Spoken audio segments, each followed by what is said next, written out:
காலை பனியும் மாலை குளிரும் வாட்டி வதைத்த மதுரையில் சுட்டெரிக்கும் சூரியனின் பார்வை சுட சுட பதிய பொதுமக்கள் தத்தளிக்கின்றனர். முன்கூட்டியே துவங்கிய கோடை வெயில் ஆக்ரோஷமாய் ஆர்ப்பரிக்க துவங்கி உள்ளது. திடீரென மாறியுள்ள தட்பவெட்ப சூழலால் சரும பாதிப்பு, உடல் உபாதைகளும் வந்து சேர்ந்துவிட்டன. கோடை காலத்திற்கு இன்னும் சில நாட்கள் இருக்கும் நிலையில் இப்போதே தற்காப்பு நடவடிக்கைகளை சிலர் நாடி வருகின்றனர். இப்போ சம்மர் ஆரம்பிச்சிருச்சு. ஜென்ரலாகவே நான் கூல் ட்ரிங்க்ஸ் இந்த மாதிரி கெமிக்கல் ரிலேட்டட் ஐட்டம் ப்ரிஃபர் பண்ணுறதில்ல. மோர், இளநீ, பதனி தான் ப்ரிஃபர் பண்ணுறேன். அது சாப்பிட்டோம்னா கண்டிப்பாக நம்ம உடம்புல இருக்கக்கூடிய டெம்பரேச்சர் வந்து கண்டிப்பாக ரெடியூஸ் ஆகும்.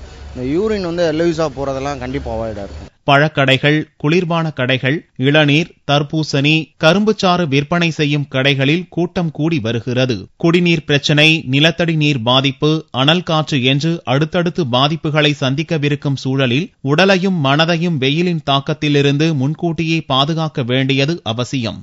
இளநீரில் வந்து நம்மளுடைய வெயில் காலத்தில் நிறைய வேர்வை மூலமாகவோ மற்ற காரணங்களாலே நிறையா உடம்புல உள்ள தாது உப்புக்கள் விரயமாகும். அதை ஈடுகட்டவும் செய்ய பாதிப்பில்லாதவை பழச்சாறும் திரவ ஆகாரங்கள் என்று மருத்துவர்களின் ஆலோசனைக்கு ஏற்ப உணவுப் பொருட்களை உட்கொண்டால் கோடையை சமாளித்து விடலாம். உடம்பெல்லாம் வெந்து போற மாதிரி இந்த வெப்பத்தை தாங்க முடியாம எல்லாருமே கஷ்டப்பட்டுட்டு இருப்போம்.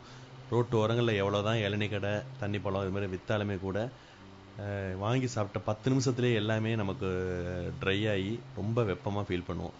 இதுக்கு நம்ம என்ன செய்யலாம் அப்படின்னா, இயற்கையாகவே நம்ம சில நடைமுறைகளை நம்ம ஃபாலோ பண்ணோம்னா உடம்போட வெப்பத்தை நம்ம தணிச்சுக்கலாம். இயற்கையானதையே நாடினால் செயற்கையான குளிர்பானங்களை தவிர்த்தால் கோடையும் நம் வசமாகும்.